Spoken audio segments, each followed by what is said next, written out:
Boa noite a todos. Estamos juntos mais uma vez para realizar a nossa exposição que será no Salmo de número 130. Portanto, abra a tua Bíblia no Salmo 130 e acompanhe conosco a leitura que farei. Salmo 130, assim nos diz a palavra do Senhor.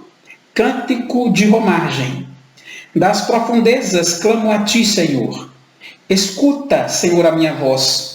Estejam alertos os teus ouvidos às minhas súplicas. Se observares, Senhor, iniquidade, quem, Senhor, subsistirá? Contigo, porém, está o perdão para que te temam. Aguardo o Senhor, a minha alma o aguarda, e espero na sua palavra. A minha alma anseia pelo Senhor mais do que os guardas pelo romper da manhã. Mais do que os guardas pelo romper da manhã. Espera, Israel, no Senhor, pois no Senhor há misericórdia, nele copiosa redenção. É ele quem redime a Israel de todas as suas iniquidades. Vamos orar. Senhor Deus, nós apresentamos ao Senhor a nossa oração e suplicamos que o Senhor abra a nossa mente, nos dê discernimento espiritual para crer e para compreender a Tua palavra. Que o Senhor fale com os nossos ouvintes, que o Senhor aplique a Tua palavra aos corações de cada um que nos ouve nesse momento. Que a Tua graça seja derramada sobre as vidas e sobre as famílias, e que em Ti podemos esperar perdão e reconciliação. Tem misericórdia do Teu povo, Senhor. Tem misericórdia do Teu povo que nos ouve neste momento. É em Cristo que nós Te oramos. Amém. Queridos, este é um dos salmos mais belos de todo o saltério. Primeiro, porque ele pode ser agrupado em duas listas, em dois grupos diferentes. Pois, como bem vemos no título desse salmo, o Salmo de Romagem, ele é um salmo cantado quando os peregrinos faziam suas viagens a Jerusalém para as 3 festas anuais, Páscoa, Pentecostes e Tabernáculos. Mas também, como diz Alan Herman, este é o 6º dos 7 salmos penitenciais, que são os salmos de confissão de pecados do saltério, a saber, o Salmo 6, o Salmo 32, o Salmo 38, o 51, o 102, o 130 e também o 143. Estes são os salmos penitenciais, os salmos de confissão. E na história da igreja, queridos, este salmo é conhecido como o Salmo das Profundezas, por causa das primeiras palavras dele, das profundezas. E como diz Spurgeon, daquelas profundezas nós clamamos, aguardamos, vigiamos e esperamos. É bom deixar claro também que historicamente a Igreja Católica, infelizmente, distorceu completamente esse salmo, ao usá-lo como uma base para o purgatório, dizendo que a expressão das profundezas, clamo a ti, Senhor, no verso 1, seria, na verdade, a oração dos mortos no purgatório. Mas preciso deixar claro para você que isso não passa de uma grosseira heresia. Sobre isso, o grande reformador João Calvino adverte que é bastante detestável a ignorância bárbara dos papistas que profanam de modo vergonhoso este salmo. E diz ele, por meio de uma interpretação forçada, eles o aplicam às almas dos falecidos. E ainda acrescenta o reformador, em geral, se crê que ele não tem nenhum proveito para os vivos. Assim o mundo perdeu um tesouro inestimável. E é verdade. Esse salmo não tem a ver com os mortos, tem a ver com os vivos. É bom que se diga também, queridos, que este era o salmo preferido, tanto por Lutero quanto por Calvino. Calvino chega a afirmar ainda que o salmista encoraja a si mesmo e a todos os verdadeiros crentes a nutrirem boa esperança, visto que Deus é o eterno libertador do seu povo e sempre tem em prontidão os meios para resgatá-los da morte. Isso é verdade. Queridos, esse salmo enfatiza o que Deus faz pelas pessoas desamparadas que clamam a Ele por misericórdia. Talvez, é verdade, os peregrinos costumassem cantar esse salmo como uma confissão de pecados. E através deste salmo eles buscavam o perdão e a bênção de Deus enquanto se dirigiam a Jerusalém, já que além de ser um salmo de penitencial, este é também um dos cânticos de romagem. Tendo isso posto, exporemos este salmo a partir do seguinte tema. Ouça bem: o Senhor é o nosso refúgio. O Senhor é o nosso refúgio. E porque o Senhor é o nosso refúgio, queridos, primeiro, por isso podemos buscá-lo em oração. É isso que nos é dito nos versos 1 a 4, mas peço que você olhe inicialmente para o verso 1. Olhe para a sua Bíblia. Veja o que nos diz o salmista. Das profundezas clamo a ti, Senhor. E veja como o salmista começa a oração. Das profundezas. As profundezas aqui, queridos, é a figura de água profunda, de abismos, de águas que representavam angústia profunda na alma. E poderíamos ilustrar essas palavras com a oração de Neemias. Neemias, lá no capítulo 1, no verso 4, diz o seguinte: assentei-me e chorei. Lamentei-me por alguns dias e estive jejuando e orando perante o Deus dos céus. É lamento profundo na alma e angústia que o salmista descreve. E como afirma Derek Kidner, as profundezas por si mesmas são suficientemente eloquentes como figuras do desespero.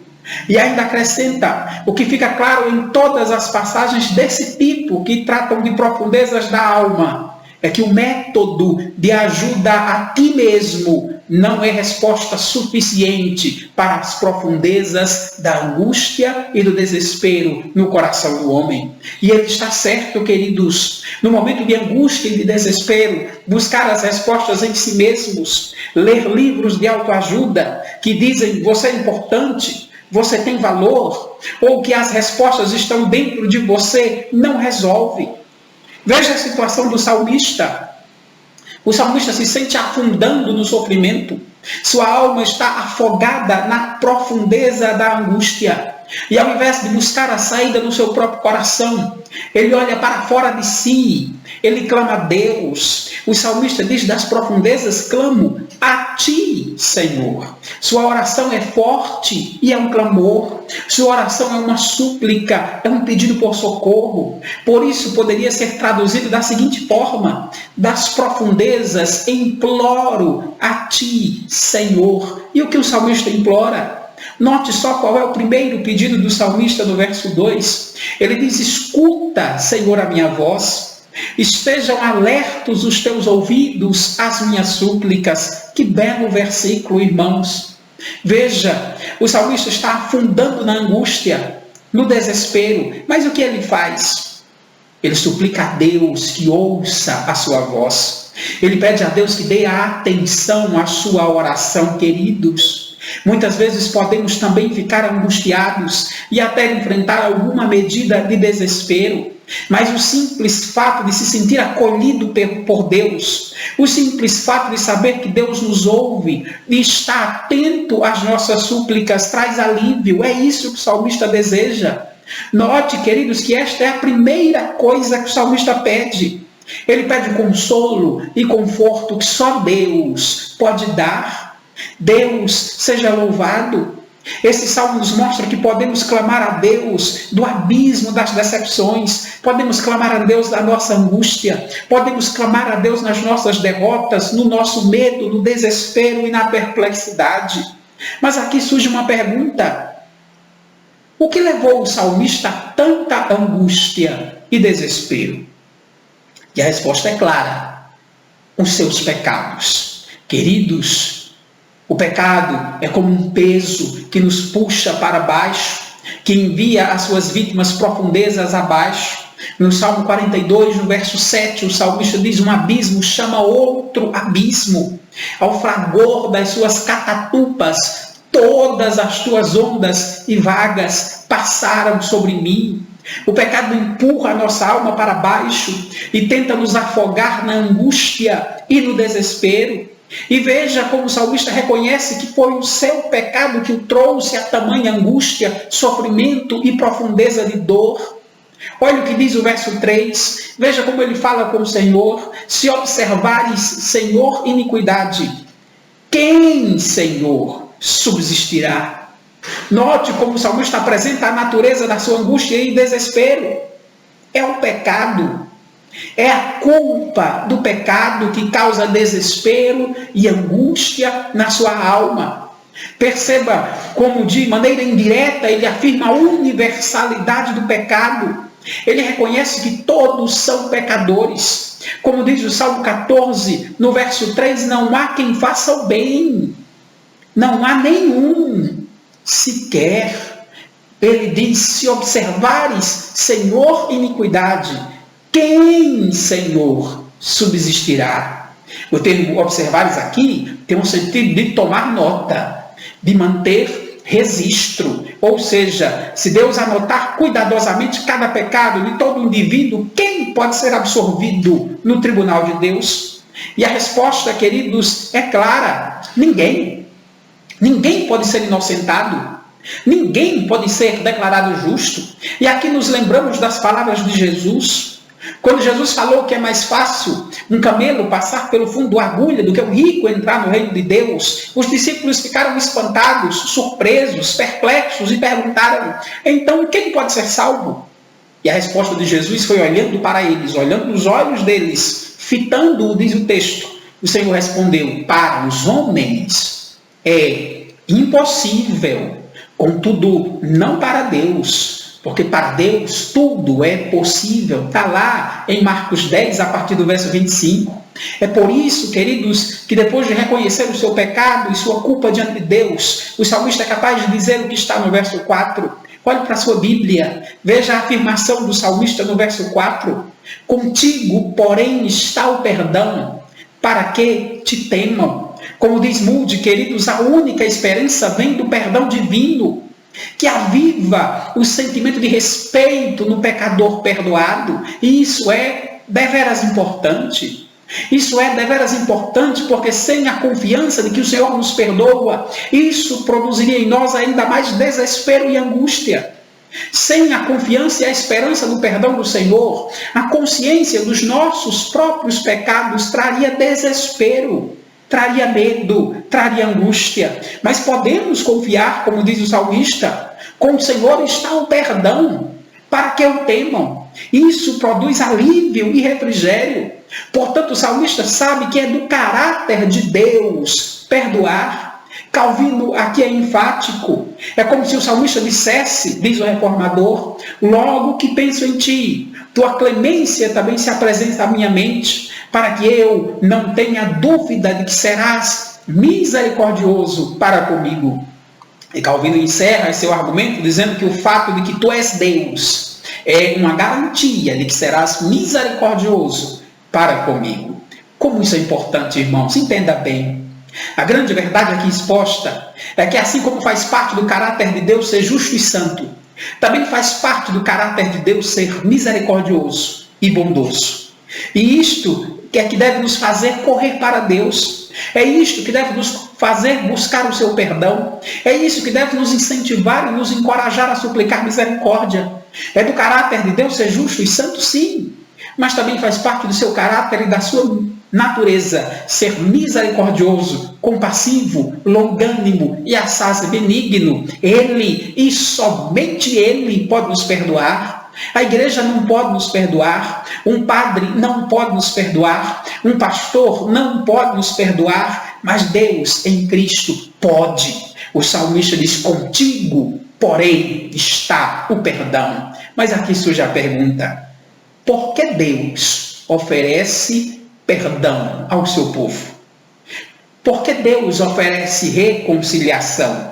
O próprio salmista nos diz no verso 4: contigo, porém, está o perdão, para que te temam. Eis o motivo, eis a razão. A razão é produzir temor ao nome de Deus. A razão é glorificar o nome de Deus. A razão é que quando nós somos perdoados, Deus é ainda mais louvado, glorificado e adorado por nós. Ah, como é importante entender isso, queridos, pois saber que Deus nos perdoa não nos leva a uma vida de libertinagem e de pecado, pelo contrário.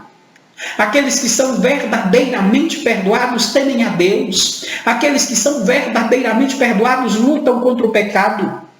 Como diz Spurgeon, a possibilidade de perdão gera numa alma ansiosa a verdadeira penitência e não o terror.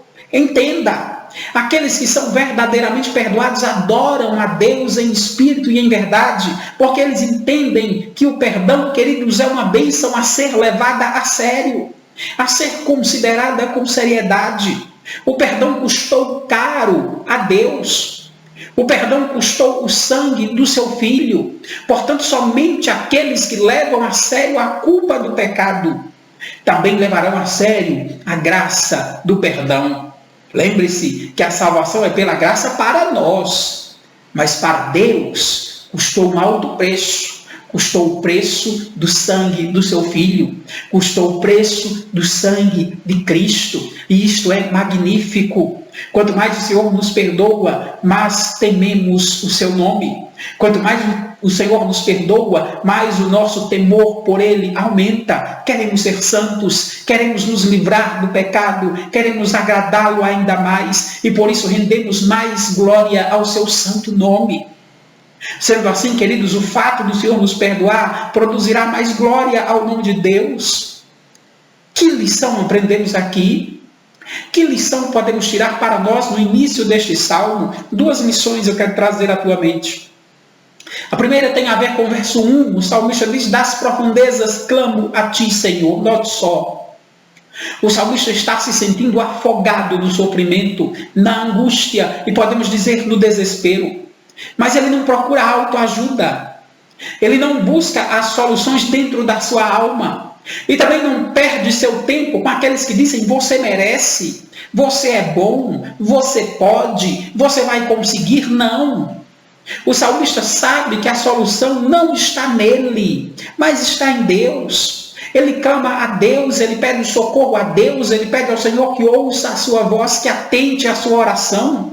Ele espera no Senhor.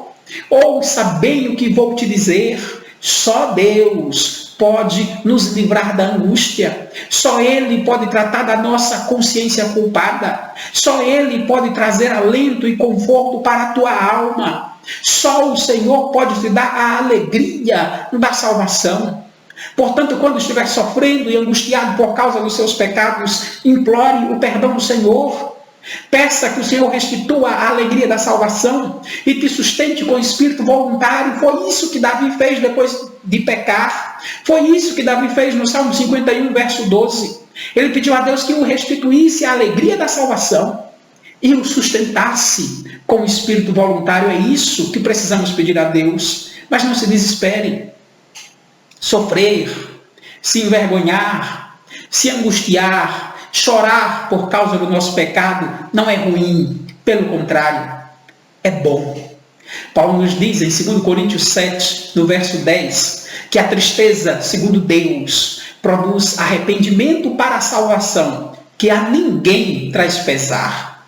Mas a tristeza do mundo produz morte. Queridos, terrível seria se você estivesse pecando e isso não te causasse nenhuma angústia, nenhum incômodo.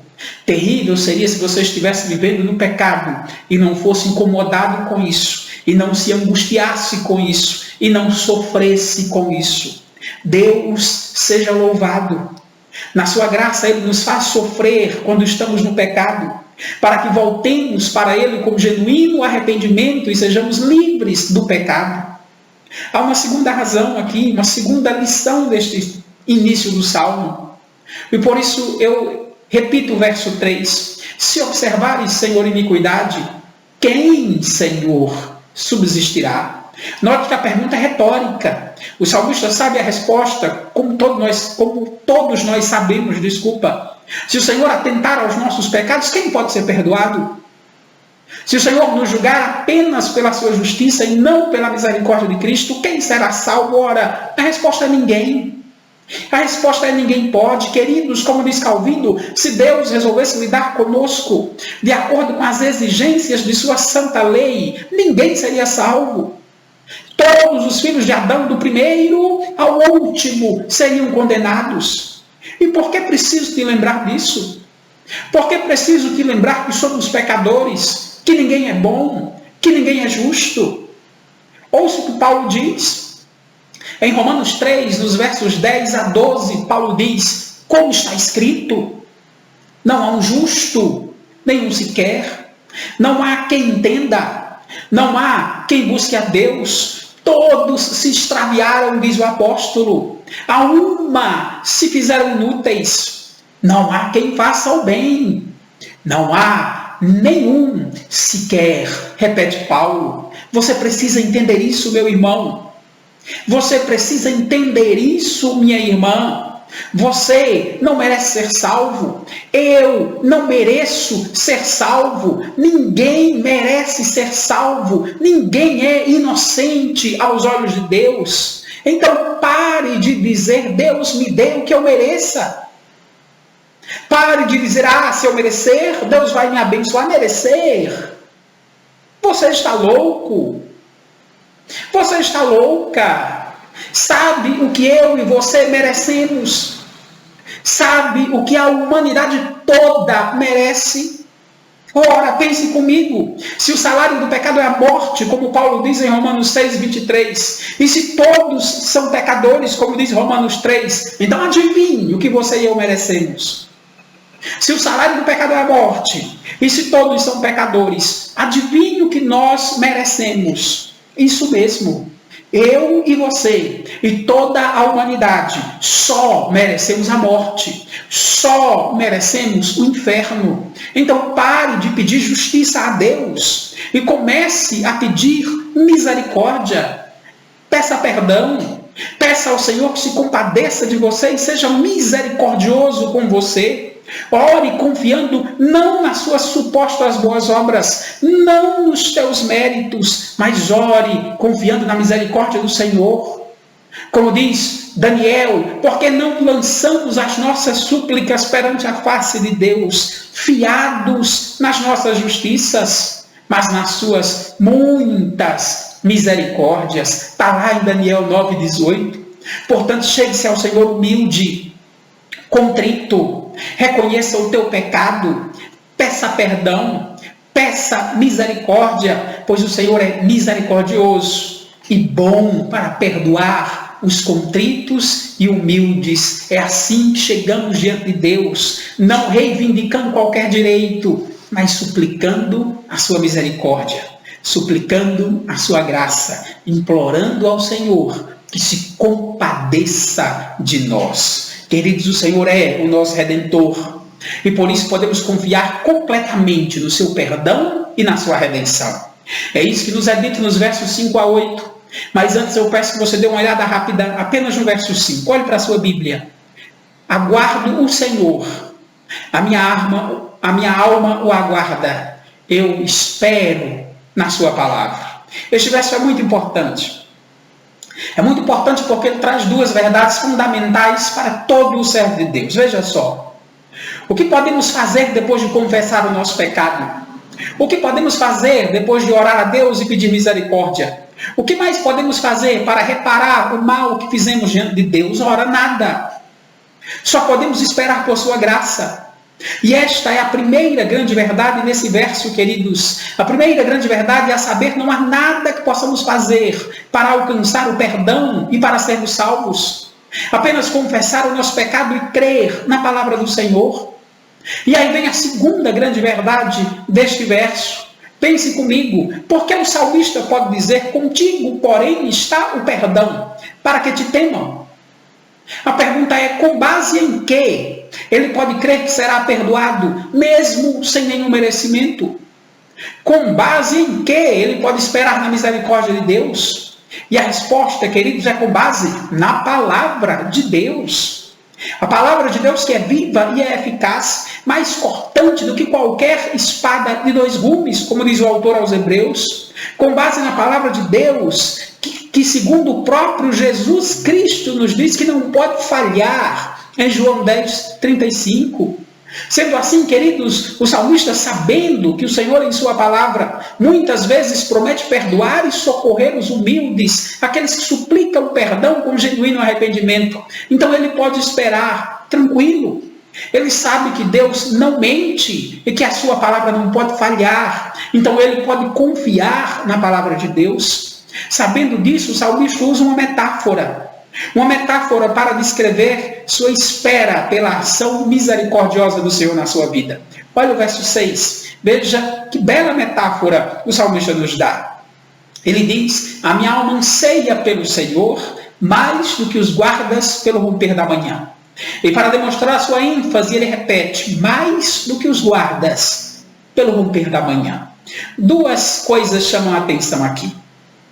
A primeira é que a alma do salmista anseia por Deus, e não simplesmente por ser livre da angústia. Ele diz: a minha alma anseia pelo Senhor. Ele anseia por Deus em primeira instância. Antes de querer ser livre da angústia ou do desespero, ele anseia pela comunhão com Deus. É pela presença do Senhor, é pela comunhão com o Senhor que ele deseja e que ele espera ardentemente. É por isso que ele deseja a alegria da salvação, para sentir-se amparado por Deus mais uma vez. Certamente, queridos, após pecar, ele sentiu-se longe do Senhor, porque o pecado faz separação entre nós e Deus. Agora, ao confessar o seu pecado e confiar na palavra de Deus, a palavra que promete perdão para todo aquele que se humilha diante do Senhor, assim o salmista deseja ardentemente ver sua comunhão com Deus restaurada e almeja sentir mais uma vez a alegria da salvação e desfrutar do sentimento da presença de Deus na sua vida. E aí vem a segunda grande coisa que nos chama a atenção. Veja só, a segunda coisa que chama a atenção é que o salmista compara a sua espera à espera dos guardas, que eram responsáveis por vigiar os muros da cidade durante a noite. E aqui a ilustração é muito interessante. Veja só, Calvino chega a dizer que assim como os guardas da noite eram cuidadosos em observar quando a manhã surgiria, assim o profeta observava Deus com a máxima atenção da mente. E a lição é grandiosa. Pense comigo, quanto mais escura ficava a noite, mais perigo os guardas enfrentavam. Eles tinham que vigiar os muros e, de forma atenciosa, prestar atenção em cada movimento, em cada barulho do outro lado. Talvez fosse só o vento, talvez fosse um animal passando, talvez fosse uma ave, mas talvez fossem os inimigos, e eles não podiam ser pegos de surpresa. Eles tinham que estar atentos o tempo todo, ansiando para ver o sol nascer. A verdade, queridos, é que não existe nada que um vigia desejasse mais do que ver o sol nascer e amanhecer o dia de forma tranquila. Isso significaria para ele não só que ele cumpriu o seu trabalho com perfeição, vigiou a cidade, como também a sua redenção, pois outro vigia assumiria seu lugar e ele voltaria para sua casa em paz, para o seu descanso. Agora note que o salmista diz que o desejo de estar em comunhão com Deus era maior que o desejo do vigia. Tem algo maravilhoso nessa figura, irmãos. Tem algo deveras importante. Derek Kidner nos diz que às vezes pode ser que a noite pareça infinda, mas amanhã é certa e seu tempo é determinado. Assim é também com o povo de Deus. Às vezes pode parecer que o nosso sofrimento, a nossa angústia não tem fim. Mas assim como após a escuridão da noite, o sol sempre nasce.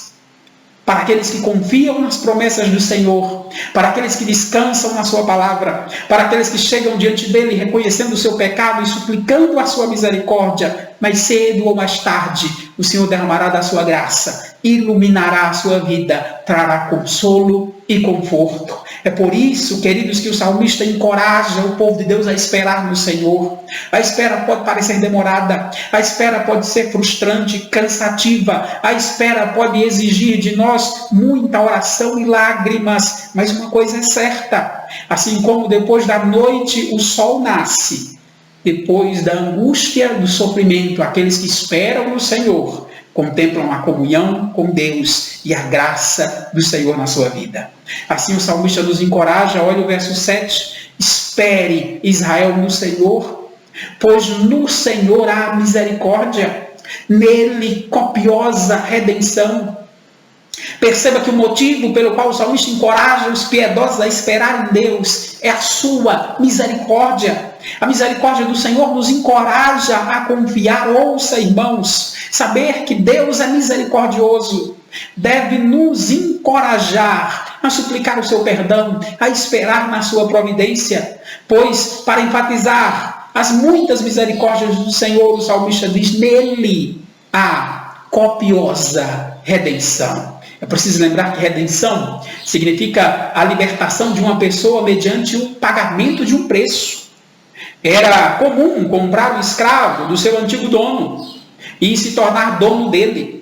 Mas a ideia de redenção é comprar esse escravo do antigo dono e dar a ele liberdade, não fazê-lo mais escravo. Dar a ele a liberdade, ele estaria redimido e livre.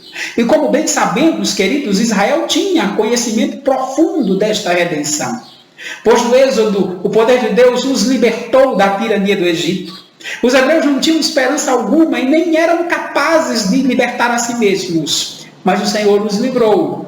Deu ao seu povo, como diz o salmista, copiosa redenção. No caso deles, queridos, a redenção incluiu libertação da escravidão, vitória sobre os inimigos e uma terra prometida para ser o seu lar. A nossa redenção tem a ver com a mesma coisa.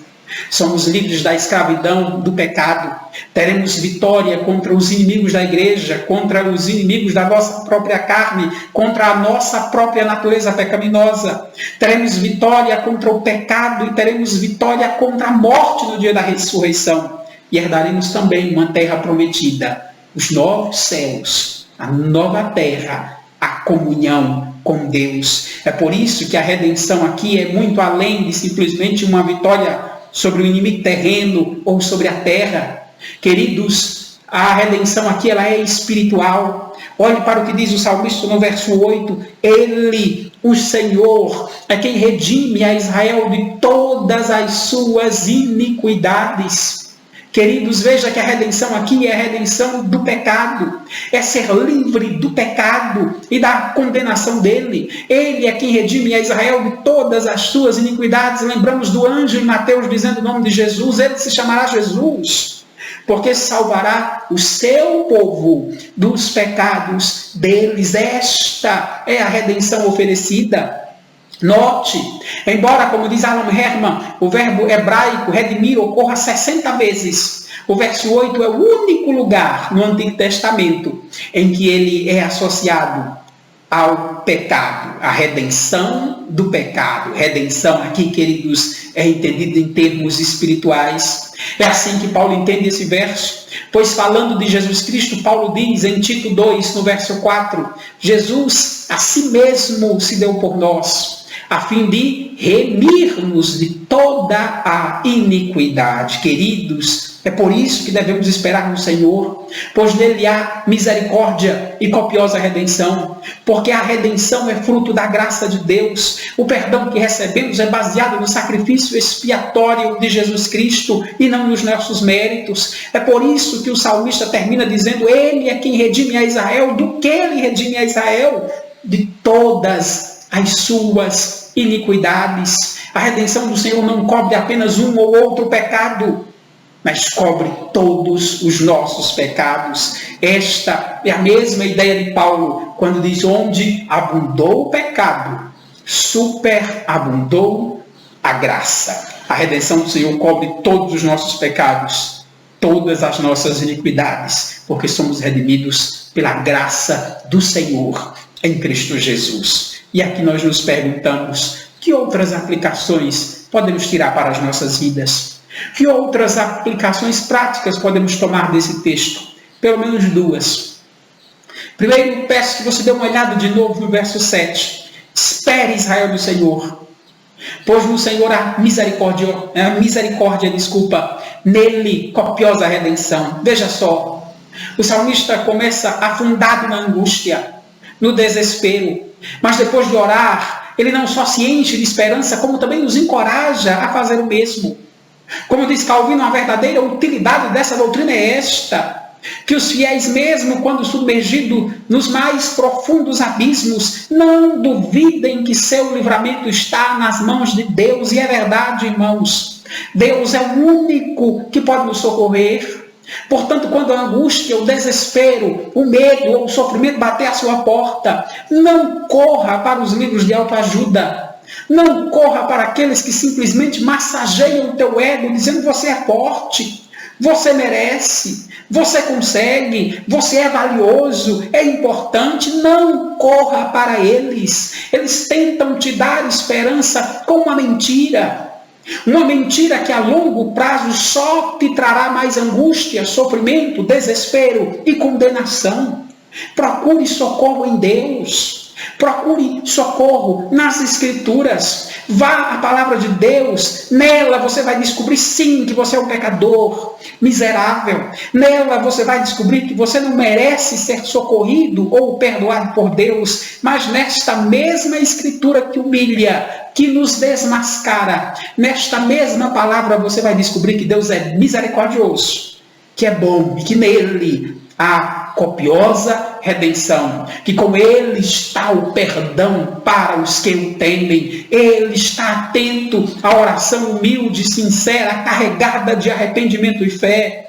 Na palavra dele podemos confiar, na palavra do Senhor podemos esperar. Portanto, corra para a cruz de Cristo, corra para as Escrituras, confesse o teu pecado, espere na misericórdia do Senhor, porque, como diz o salmista, nele há copiosa redenção. No Senhor há perdão para todos aqueles que suplicam a sua graça com arrependimento e fé. Creia nisso. Tem uma última aplicação que precisamos fazer. Veja bem, dissemos que o Senhor é o nosso Redentor, e é verdade, porque é isso que o salmista deixa claro. Mas aqui surge uma pergunta: como Deus pode nos redimir de todas as nossas iniquidades? Como diz o verso 8. Como Deus pode nos redimir, queridos, se o próprio salmista deixa claro no verso 3 que se o Senhor observar a iniquidade, ninguém escapará do juízo. Ninguém pode ser inocentado. Se o Senhor anotar cuidadosamente os nossos pecados e julgar com base nos nossos méritos, todos seremos condenados. Ora, sabemos que Deus é santo. Sabemos que Deus é justo. Sabemos também que Deus é onisciente. Então, sim, Ele sabe de todos os nossos pecados. Nenhum pecado nosso está oculto aos olhos do Todo-Poderoso. Então, como podemos encontrar perdão se estamos diante de um Deus santo e justo e nós não o merecemos? Como o Senhor pode nos redimir de todos os nossos pecados? Note, queridos, que esta pergunta é antiga. A pergunta é: como conciliar a santidade e a justiça de Deus com a sua misericórdia? Como podemos encontrar o perdão em um Deus santo e justo? Essa é a pergunta. E o apóstolo Paulo nos responde. A pergunta não é necessariamente como. A pergunta é em quem? Em Jesus Cristo. Ouça Romanos 3, dos versos 23 a 26. Olha o que diz o apóstolo. Pois todos pecaram e carecem da glória de Deus. Este é um fato. Todos pecaram e estão destituídos e precisam da glória de Deus, da graça do Senhor. Mas Paulo acrescenta no verso 24, sendo justificados gratuitamente por sua graça, mediante a redenção que há em Cristo Jesus, a quem Deus propôs seu sangue como propiciação mediante a fé. E conclui dizendo o seguinte: tendo em vista a manifestação da sua justiça no tempo presente, para ele mesmo, Deus, ser justificador, justo daquele que tem fé em Jesus. Glória a Deus, irmãos. É por isso que o salmista diz: com Deus está o perdão, pois o perdão está em Cristo. A redenção está no sacrifício de Cristo. Ouça bem, é na cruz que o justo Deus é reconciliado com o seu povo. É por isso, queridos, que a cruz de Cristo nos justifica, nos perdoa. É por isso que somos alcançados pela sua graça, porque Jesus é a nossa justiça. É por isso, queridos, que encontramos perdão e reconciliação nele. Porque, queridos, na cruz, no sacrifício de Cristo, o Senhor é o nosso justificador. Justo. Ele nos declara justo. Ele nos perdoa, mas com base no que o nosso Senhor Jesus Cristo fez, com base nos méritos de Cristo e não nos nossos, com base na perfeita justiça de Cristo. É por isso que o perdão está nele. É por isso que o perdão só está em Deus. Entenda, o Papa não pode te perdoar. nem os santos, nem Maria podem interceder por você. Só Jesus Cristo pode te oferecer perdão. Só Jesus pode te oferecer reconciliação. Só em Cristo você pode ser redimido de todas as tuas iniquidades, de todos os teus pecados. Só em Cristo você pode ser perdoado. Só em Cristo você será alvo da misericórdia de Deus e não do seu juízo. O apóstolo João nos diz em 1 João 2, verso 1 e 2, se todavia alguém pecar, e todos pecamos, temos advogado junto ao Pai, Jesus Cristo, o justo. E João acrescenta, ele, Jesus, é a propiciação pelos nossos pecados, e não somente pelos nossos próprios, mas ainda pelos do mundo inteiro, onde abundou o pecado, superabundou a graça. Leve a Cristo a tua causa, implore o perdão em Deus, peça que o Senhor seja misericordioso para contigo por meio de Jesus Cristo, arrependa-se pelos seus pecados, creia em Cristo, pois nele há copiosa redenção, nele há perfeita redenção, nele há perdão completo e gratuito para todos aqueles que creem no seu nome.